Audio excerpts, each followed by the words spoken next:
Salam hörmətli izləyicilər, hər birinizi xoş gördük. Mən FES Akademinin kurikulum təlimçisi Hikmət Müsalov. Bugün sizə təqdim etdiyimiz MİQ tipli sınağın suallarına izah verəcəm. Başlayırıq ilk sualımızdan. Ərazi üzrə iqlim dəyişikliklərinin təzahür xüsusiyyətlərini müəyyənləşdirərək, iqlim dəyişikliklərinin dəniz səviyyəsinə mümkün təsirinin olması ilə bağlı informasiyaların tapılmasında mənbələrin etibarlılığını müəyyənləşdirin.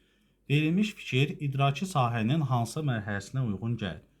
Əlbəttə ki, biz araşdırma aparırıqsa və hər hansısa bir mənbənin etibarlılığını müəyyən ediriksə, biz onu dəyərləndiririk. Etibarlıdırmı, deyilmi? Yəni biz bu tapşırığı ancaq tənqidi düşüncəmiz sayəsində uğurla yerinə yetirə bilərik. Ona görə dəyərləndirmə mərhələsi olacaq ki, bəli, tənqidi düşüncəmiz sayəsində biz hər hansısa bir mənbənin etibarlı olub olmadığına qərar veririk. Növbəti sualımız. Konvensional, postkonvensional və prekonvensional yazılıb. Bu isə bizə Kohlbergin mənəvi inkişaf nəzəriyyəsini xatırladır əlbəttə ki. Uyğunluğu müəyyən etməliyik və bilməyənlər üçün qısaca bir izah verim. Burada səviyyələrin düzülüşü baxın belədir. Birinci prekonvensional gəlir, daha sonra konvensional, ən axırda isə postkonvensional səviyyə gəlir. Fərqlər nədədir? Prekonvensional. Baxın, prekonvensional o deməkdir ki, mənəviyyatdan çox uzaqdayıq və mənəviyyat hələ gələcəkdədir. Burada insan demək olar ki, özünü düşünür. İkinci konvensional səviyyədir, ortada olan səviyyədir. Artıq tək özünü düşünmür və biraz irəliləyib mənəviyyata yaxınlaşıb, amma hələ də mənəvi düşünmür. Və son olaraq üçüncü postkonvensionaldır. Burada artıq tam mənəvi düşünür, mənəviyyata çatıb deməkdir. Biz də burada yazılan fikirləri bir-bir burada uyğunlaşdırmalıyıq. A-da deyir ki, bu mərhələdə olan şəxslər hadisəyə nizam-intizam çərçivəsindən baxmaq yerinə sosial ədalətlilik prinsipi ilə yanaşırlar.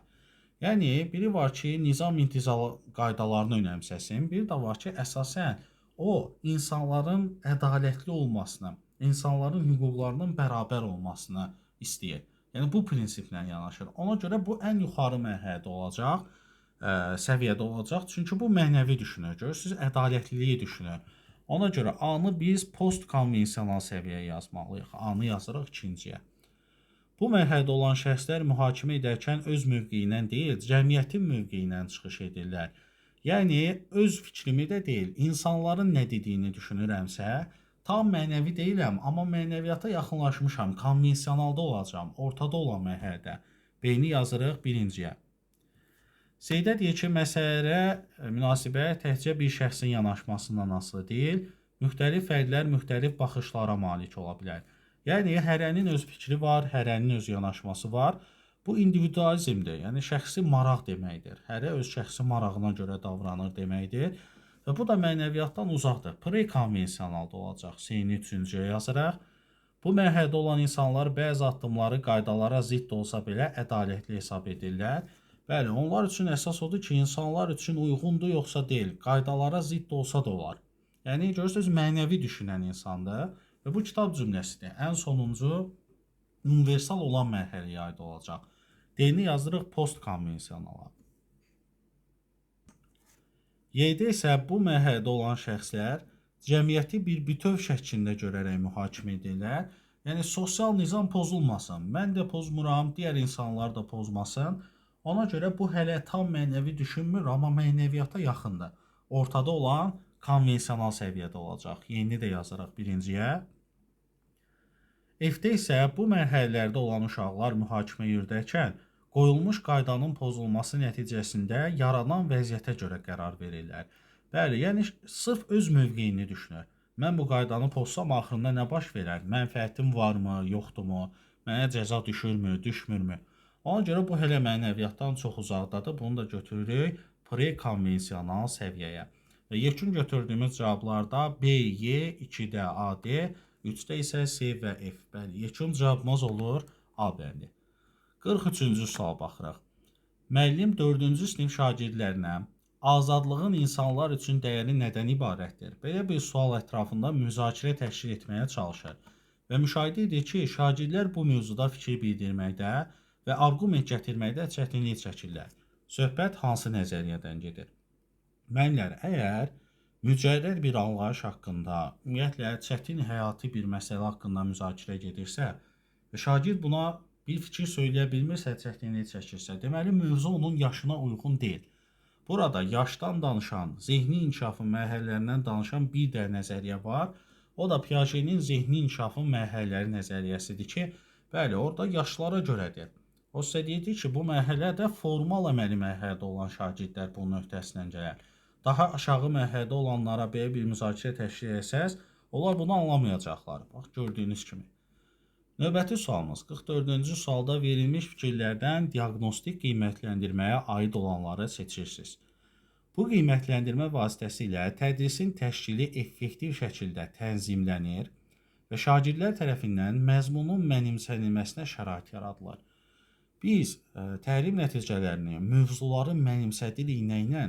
Formativ qiymətləndirməklə. Ona görə bu diaqnostikdə deyil. Harda bir varsa onları da cavabdan atdım. Bu qiymətləndirmə növü müəllim üçün barometr rolunu oynamaqla dərsi effektiv şəkildə planlamağa və tədrisin effektiv qurulmasına təkan yaradır.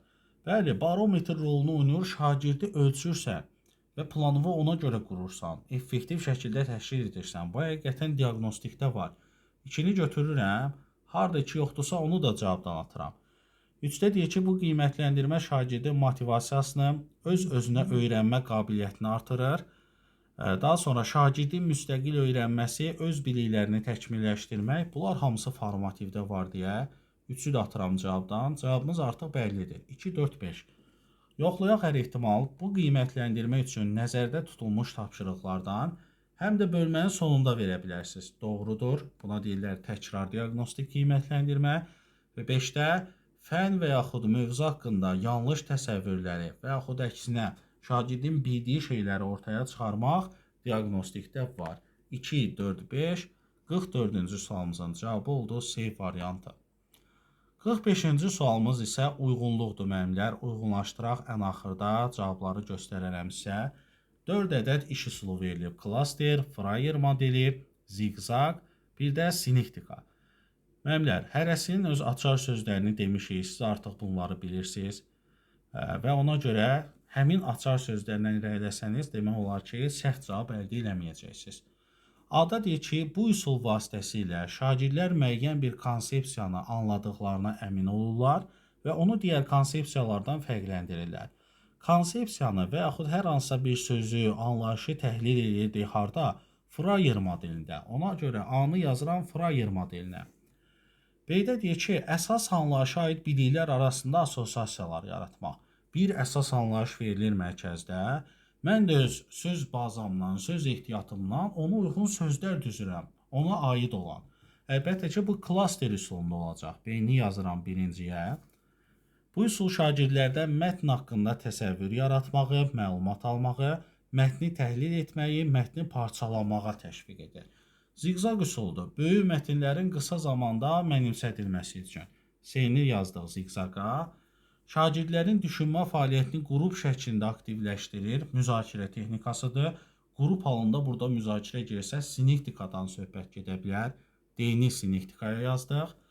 Anlayışlar və ideyalar arasındakı əlaqə və lakonik ifadə. Əlbəttə ki, klasterdə olacaq, lakonik ifadə oradadır. Yeni yazdıq 1-ə. Müəllim şagirdlərə iş vərəqlərini verdikdən sonra oxu materiallarından seçdiyi sözləri təqdim edir və bu sözləri gözdən keçirərək oxu materiallarına uyğun kateqoriyalara yazmağı tapşırır. Deməli, siz burada sözləri təhlil edirsiniz.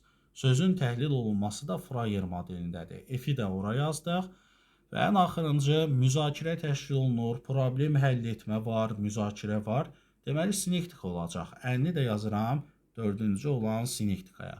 Və bizim burada yekun cavabımız götürdüyümüz hər bir şey C bəndinə uyğun gəlir. 1-də B, Y, 2-də A, F, 3-də C, 4-də isə D və Ə variantları cavab kimi çıxır. Növbəti sualımız. Nurlanın tarix fənnindən nailiyyətləri heç vaxt yüksək olmayıb. Onun əvvəlki müəllimi Nurlanın valideyni ilə danışarkən onun tarix fənnində biliyi və bacarıqlarının zəif olduğunu, inkişaf etdirilməsi üçün heç bir metodunun işləməyəcəyini bildirir. Növbəti tədris ili üçün məktəbə yeni tarix müəllimi gəlir və Nurlan haqqında düşünür ki, o çox çalışdıqca nəticələrini düzəldə bilər. Bundan sonra şagirddə özünə inam artır və fəaliyyət nisbətən yaxşılaşmağa başlayır. Deməli, əvvəlki müəllim əksinə Nurlanı özünə qapadırdı ki, bu səndə alınmayacaq, bu sənlik deyil. Amma yeni müəllim deyir ki, sən çox çalışsan nəticə əldə edə bilərsən. Əsas odur ki, o inamı yaradır. Biz də bunu Dweck'in nəzəriyyəsində düşüncə tərzinin qapalıdan açığa keçirilməsi texnikalarında öyrənmişik. Ona görə cavab olur B bəndi, düşüncə tərzi nəzəriyyəsi. Bəli, Dweck'in nəzəriyyəsindən söhbət gedir. Növbəti sual. Robert Gagne'nin öyrənmənin şərtləri nəzəriyyəsini əsas tutaraq şagirdin təlim nəticəsinə çatıb-çatmadığını yoxlamaq üçün təqdim olunmuş fəaliyyətlərdən biri uyğun deyil. Səhv olan axtarsız müəllimlər, söhbət gedir axırdan ikinci, yəni 8-ci addımdan. Təlim nəticəsinə çatıb-çatmadığı yoxlamaq üçün biz orada qiymətləndirmədən istifadə edirdik. Qiymətləndirmənin müxtəlif üsul və vasitələri. A bəndinə baxın, özünü qiymətləndirmə deyir, olar. C bəndi 3-2-1 üsulu refleksiyadır, olar. D bəndində də refleksiyadır, olar. Y bəndi bir-birini qiymətləndirmək olar, amma B bəndi müxtəlifdir. Verilən informasiyanın unudulmaması üçün abreviaturalardan istifadə etmək. Bu şagirdlərə bir növ istiqamət verməkdir, yardımcı bir fəaliyyətdir. Müəllimin fasilitatorluğudur, ona görə bu olacaq öyrənməni təmin etmək addımında. Yəni, siz orada təlim nəticəsinə çatıb-çatmadığınızı yoxlamırsınız ki, əksinə, təlim nəticəsinə şagirdi çatdırmaq üçün əlavə bir iş görürsünüz. Ona görə bu nisbətən əvvəldə olan addımlardadır. 48-ci sualımız. Rəsm dərsində şagirdlərdən biri öz yoldaşından rəngli karandaş istəyir. Lakin yoldaşı karandaşı vermir. Bu hadisədə hər kəs karandaşını verməyən şagirdi qınasa da, şagirdlərdən biri düşünür ki, mən onu başa düşürəm. Bir həftə qabaq başqa bir şagird karandaş istəyən şagirdə rəngli kağız istəyəndə o da verməmişdi. Məncə bu ədalətlidir. Verilən situasiyada mənəvi inkişaf nəzəriyyəsinin Kohlbergə görə hansı mərhələsi uyğundur?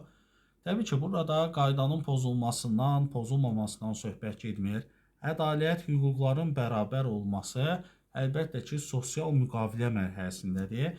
Yəni, postkonvensionalın birinci mərhələsi olan və ümumilikcə 5-ci mərhələ olan sosial müqavilə mərhələsi. Çünki ədalət sözünü ilk dəfə orada rastlaşmışıq.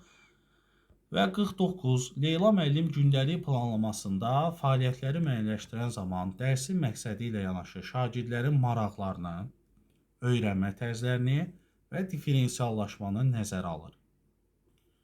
Müxtəlif fəaliyyətləri təşkil etməklə bütün şagirdlərin dərsə cəlb olunmasını təmin edir. Bu addımı atan müəllim hansı nəzəriyyəyə uyğun davranır? Müəllimlər, əgər diferensiya nəzərə alınırsa, bir də şagirdlərə müxtəlif üsullarla dərs keçirəmsə, bu Vygotsky'nin sosial inkişaf nəzəriyyəsindədir. Bilirsiniz ki, scaffoldingdə də demişik ki, diferensiya nəzərə alınmalıdır və bir dərsi nə qədər müxtəlif cür tədris edərsənsə, bu şagirdlər üçün daha anlaşıqlı olar, ona görə sosial inkişaf nəzəriyyəsindədir. Növbəti sualımız. Aşağıdakı hansı situasiyada sinifdə səmərəli öyrənmə mühitinin doğru təşkil edilmədiyini demək olar? Yəni bizdən səhv olanı istəyir. Təəssüfkar müdavim neyinir? Doğru sözünü görür və tez düşür aşağıda doğrunu axtarmağa. Amma deyir ki, doğru təşkil edilməyib. Səhv olanı axtarırsınız yəni. A bəndi deyir ki, dərsin gedişatında müəllim şagirdlərin anlamadığı məqamları müəyyənləşdirir, həmin hissələri daha aydın şəkildə izah edir, özdə fərqli strategiyalarla. Əlbəttə ki, bu doğrudur.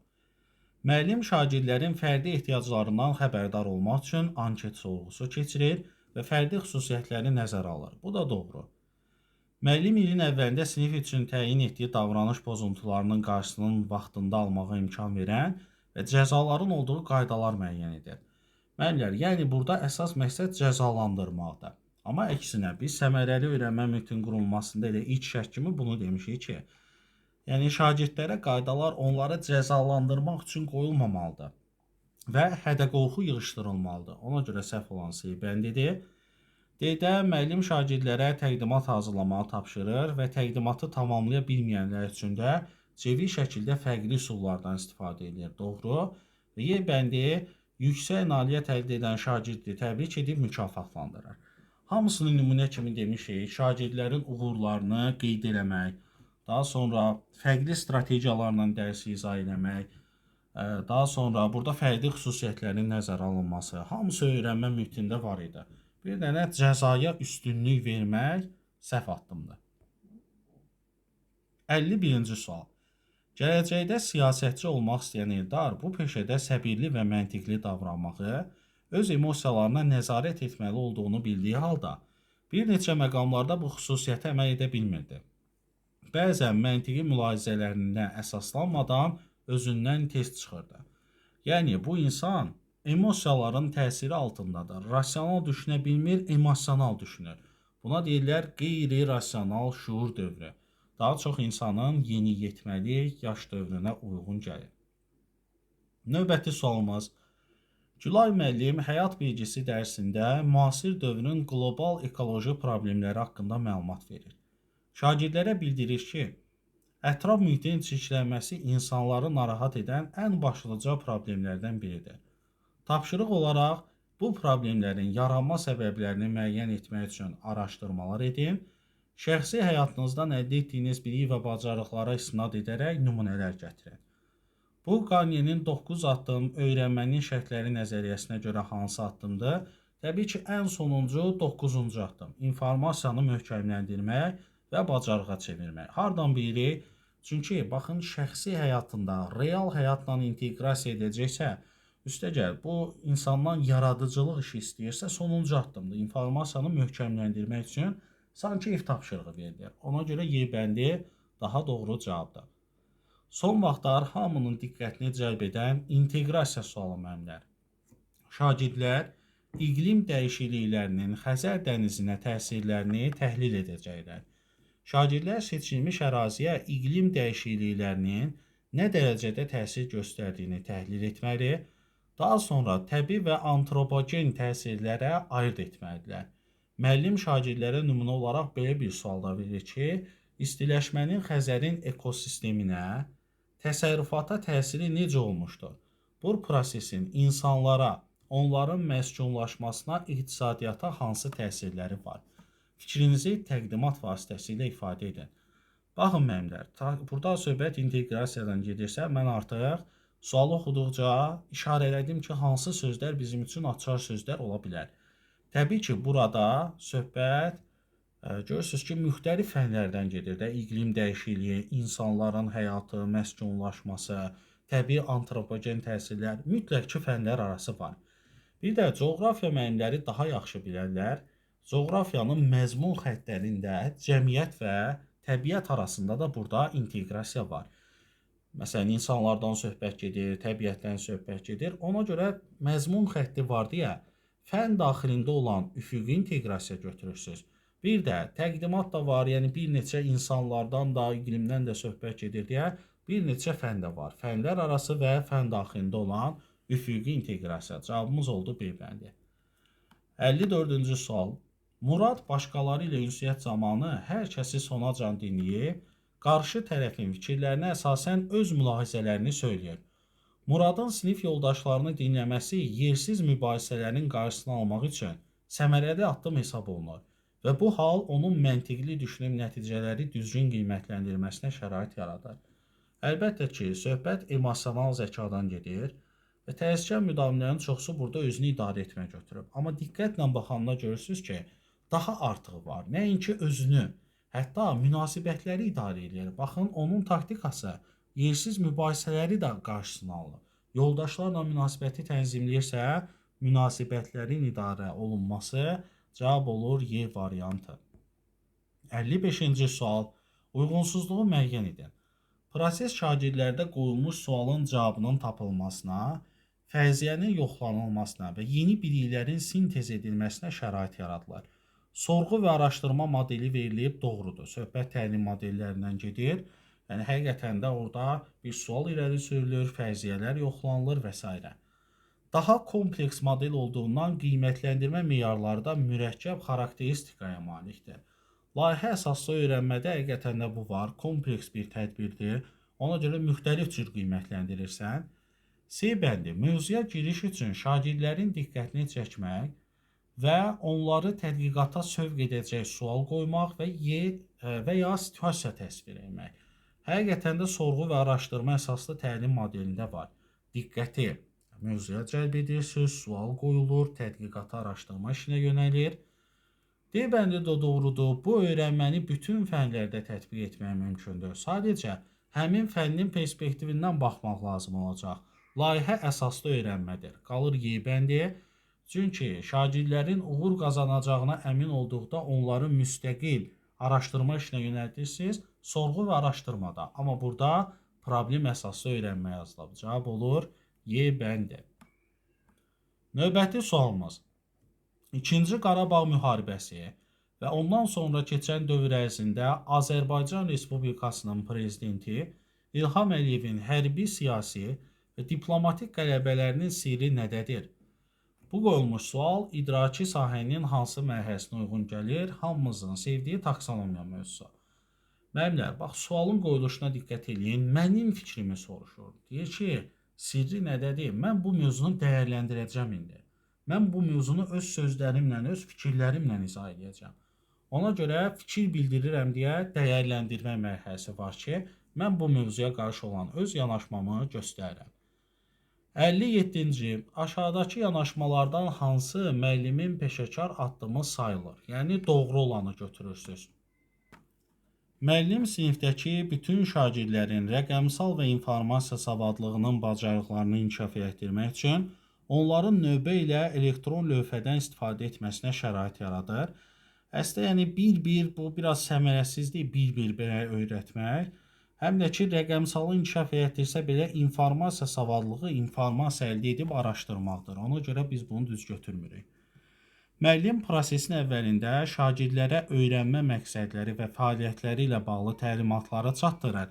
Nəticədə şagirdlər onlardan nə gözlənildiyini bilirlər. Müəllimlər, burada B bəndi əslində doğrudur. Yəni, peşəkar müəllim, peşəkar addım artıq burada özünü göstərir.